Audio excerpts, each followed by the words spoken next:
The Development and Legacy of Italian Poetry, from the Middle Ages and the Renaissance. First published on the 25th of February, 2023.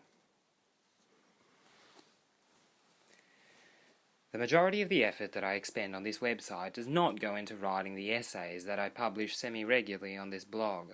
It goes rather more surreptitiously into the library of poems that have been and continue to be uploaded in the various sections of the Best Poems page. So far I've compiled 4 of them, one in English, one in Swedish, one in French, and just recently one in Italian, all of which I highly encourage my readers who are able to read the respective languages to peruse. I also have in mind to complete a handful of other anthologies, in Spanish, Portuguese, German, and 2 other Nordic languages, Danish and Norwegian. Whether I can go 18th century intellectual full circle and master Latin and ancient Greek before I give up the ghost, however, is highly doubtful.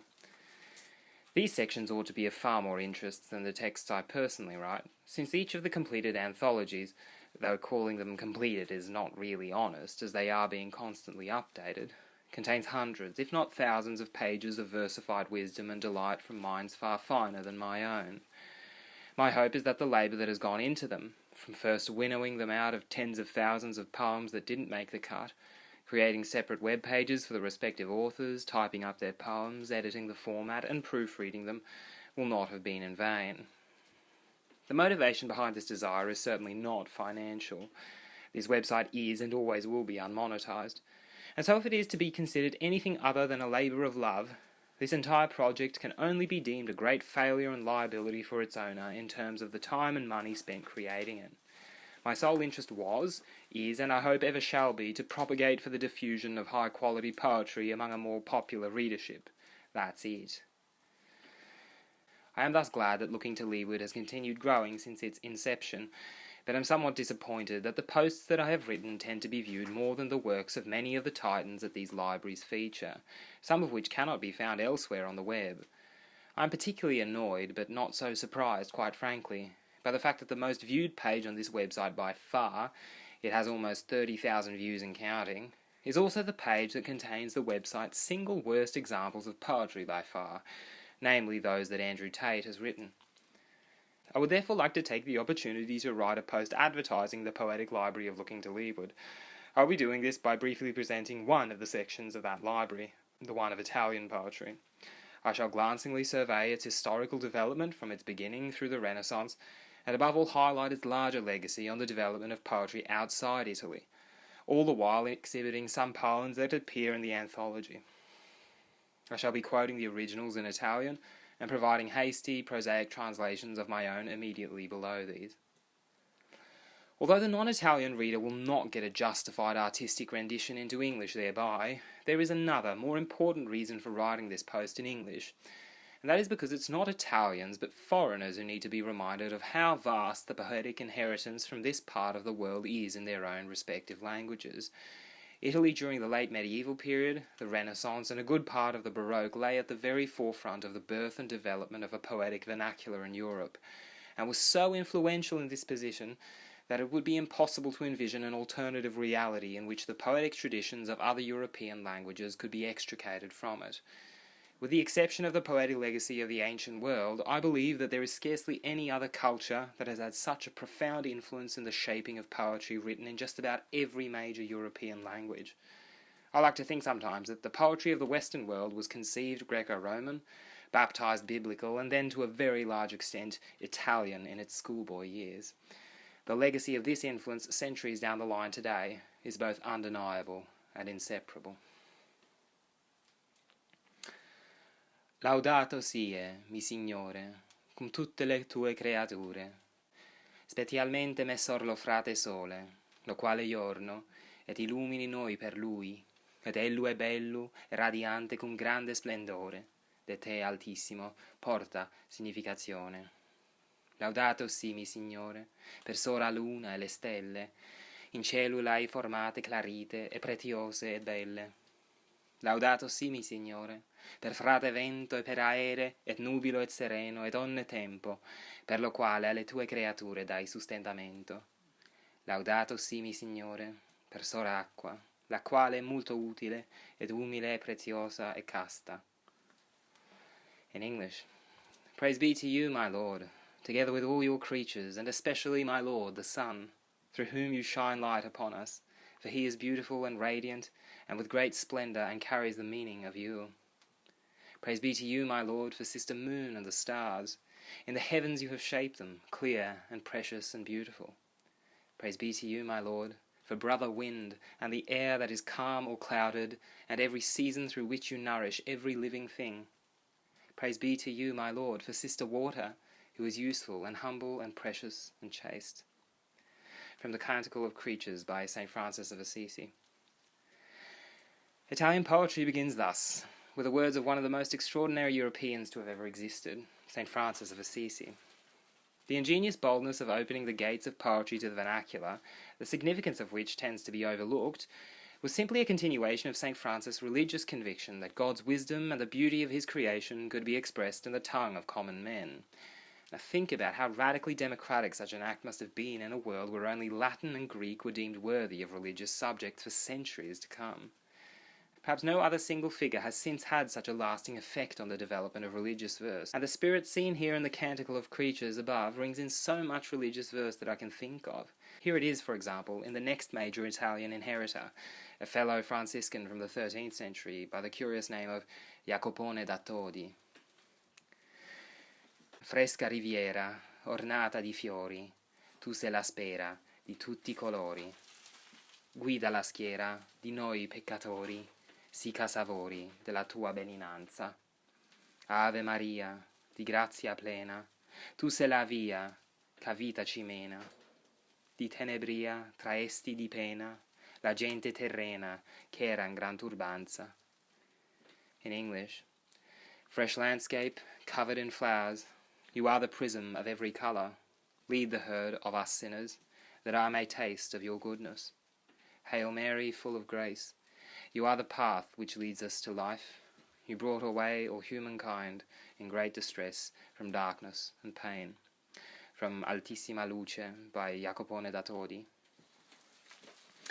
The first major literary flourishing of a secular nature in Italy congregated further south, however, and around another one of those most extraordinary of Europeans, Frederick II, the Holy Roman Emperor, who was also a contemporary of St. Francis. Inspired by the courtly love of the troubadours, also largely contemporary, here came the first examples of a collective poetic tradition. Here is a sample from one of them, Guido delle Colonne, who was active in Messina around the mid-13th century. Quote, Ben passa rose e fiore, la vostra fresca cera, lucente più che spera, e la bocca olitosa, più renda olente a olore, che non fa d'una fera, c'ha nome la pantera, che in India nasce ed usa. Sovra ogni acqua, amorosa, donna sete, fontana che m'ha tolta ognunque sete, perché io son vostro più leale e fino, che non è al suo signore l'assassino. And in English, your youthful face, more brilliant than a star's, surpasses that of roses and flowers, and your perfumed mouth emits a finer smell than that creature called a panther, which is born and lives in India. More than any lovely water, my dear, you are the fountain that slakes all thirst, to whom I am more loyal and true than the assassin is to his lord. From Gioiosamente Canto by Guido delle Colonne. Although they wrote in Sicilian, still quite easily readable by modern Italian standards, they gave direct to the second great blooming of Italian poetry in Tuscany, whose various figures, among others, Brunetto Latini, Guido Guinizelli, Guido Cavalcanti, Lapo Gianni, Cecco Angiolieri, Cino da Pistoia, and not least Dante Alighieri, would help cement the Tuscan dialect as the eventual lingua franca of the Italian peninsula. In both style and form, this poetry was initially very similar to the Sicilian school. One very significant import from the former would be the sonnet form, which it would export in turn all over the rest of Europe. But Tuscany would also become the hotbed for a significant stylistic development called the dolce stil nuovo, the sweet new style. Not without its detractors, see this poetic invective by Bonagiunto Orbacciani as an example, the stil novisti, particularly Guinizelli, Cavalcanti, and Dante, gave the love poetry in the troubadour and Sicilian fashion an introspective and more platonic depth that would later be taken even further by Petrarch. Just look at the carnality of love in Guido delle Colonne's poem above. It is almost fierce. It seems to want to impose itself on the world. Now compare it with the almost cold introspection of this sonnet by Dante. Cavalcando l'altrier per un cammino, pensoso dell'andar che mi sgradia, trovai amore in mezzo della via, in abito legger di peregrino. Nella sembianza mi parea meschino, come avesse perduto, segnoria, e sospirando pensoso venia, per non veder la gente a capo chino. Quando mi vide, mi chiamò per nome e disse: Io vegno di lontana parte, ov'era lo tuo cor per mio volere, e recolo a servir nuovo piacere. Allora presi di lui sì gran parte, che gli disparve e non m'accorsi come. In English. Riding along a path the other day, wistful of the bitterness of parting, I met love in the middle of the road, clad in the simple clothes of a pilgrim. He was a pitiful wretch to look at, and looked as though he'd lost his titles. Sighing, thoughtful, he came, his head bent low, so as not to see other people. But seeing me, he called me by name, and said, I come from a distant land, where I held possession of your heart. I carry it now, to serve a new pleasure. And I felt such empathy with him, that he vanished, and I cannot recall how. From Riding Along a Path the Other Day by Dante Alighieri.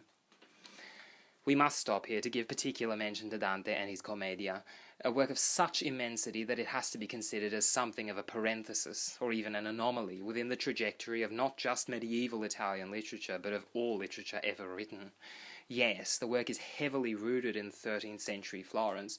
It is a complex intellectual microcosm of that very world that Dante knew and lived in, but artistically it cannot be encapsulated by any school, movement or style, either before or since. It is a work that really can properly be called universal, not just because of its appeal, but because it is a grand plumbing of the full scope of human experience, and as such transcends any particular period or genre. It contains parts written in just about every imaginable style, from the philosophical to the elegiac, to the farcical, parodical, and realistic, and all the while touching seemingly on every imaginable subject.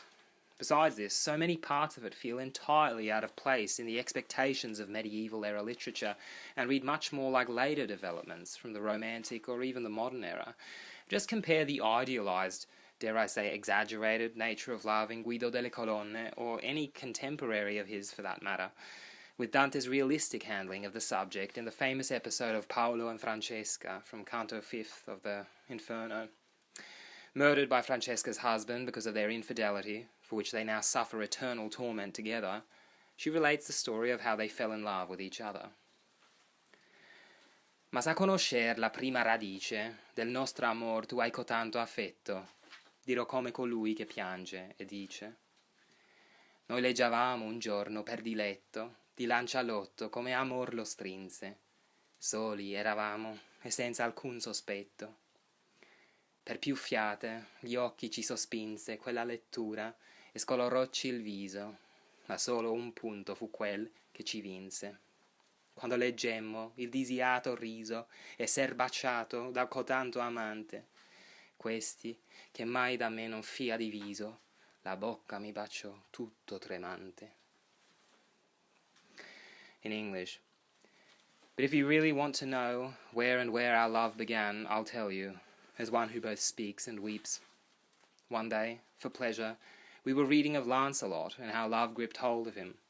We were alone, and nothing was suspicious. But from time to time, our eyes suspended from reading, and our faces turned pale. But there was one moment that defeated us.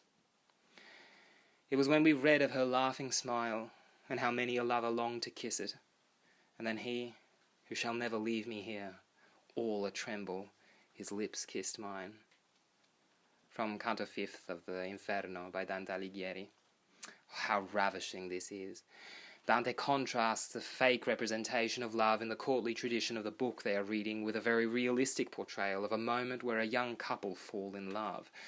Love is not a grandiloquent explosion. It's subtle and comes gradually and silently, and the small glances that Paolo and Francesca exchange, and then Dante shows how terrifyingly beautiful the final defeating moment can be.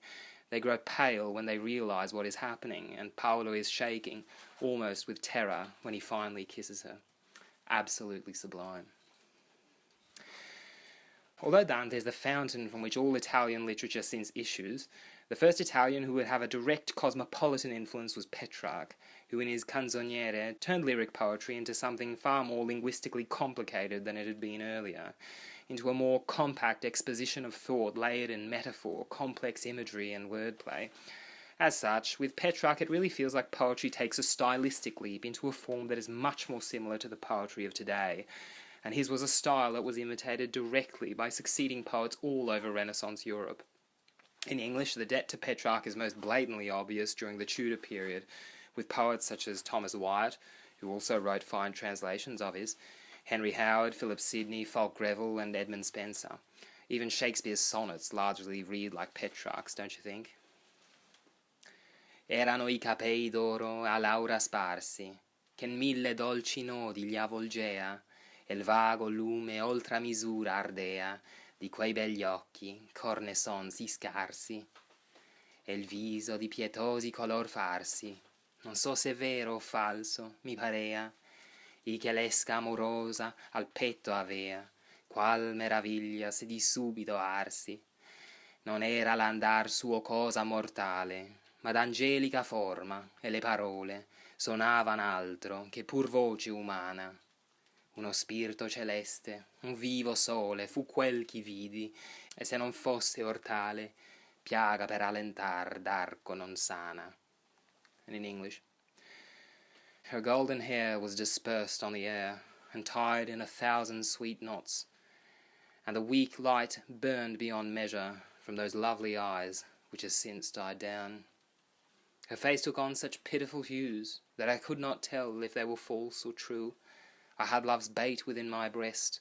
Why wonder, then, that I was all aflame?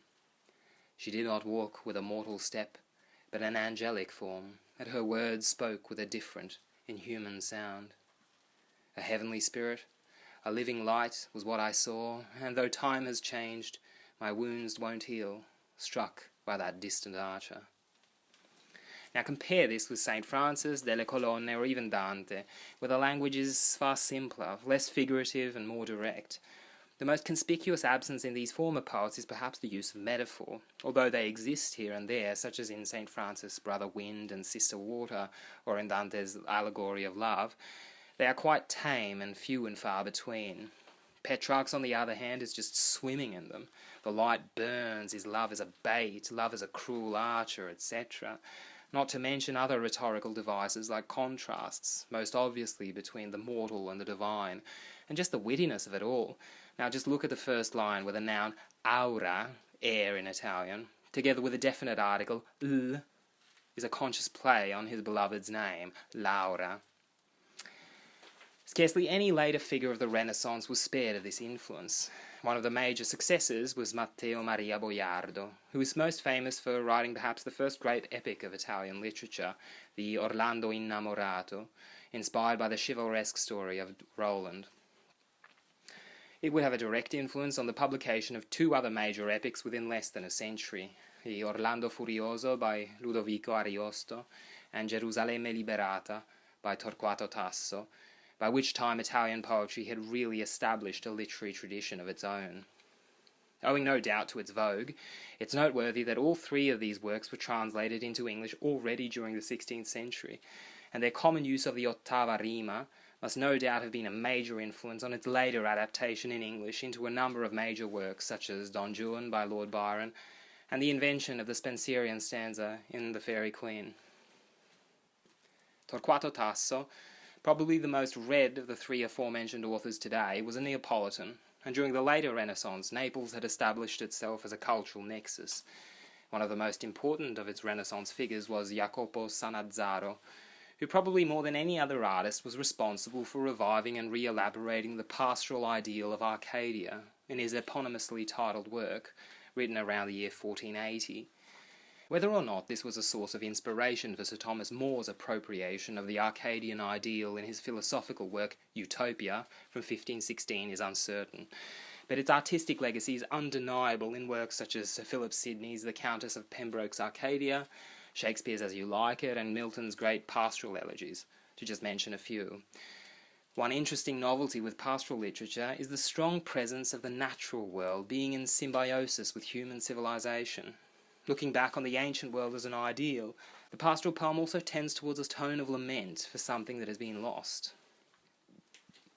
Poi che il soave stile e il dolce canto, sperar non lice più per questo bosco, rincominciate, o muse, per il vostro pianto. Piangi, collo sacrato, opaco e fosco, e voi cave spelunche e grotte oscure, ululando venite a pianger nosco. Piangete, faggi e querce alpestre e dure, e piangendo narrate a questi sassi le nostre lacrimose aspre venture. Lacrimate voi, fiumi ignudi e cassi, d'ogni dolcezza, e voi fontane e rivi, fermate il corso e ritenete i passi. E tu, che fra le selve occolta vivi, eco mesta, rispondi alle parole, e quant'io parlo per li tronchi scrivi.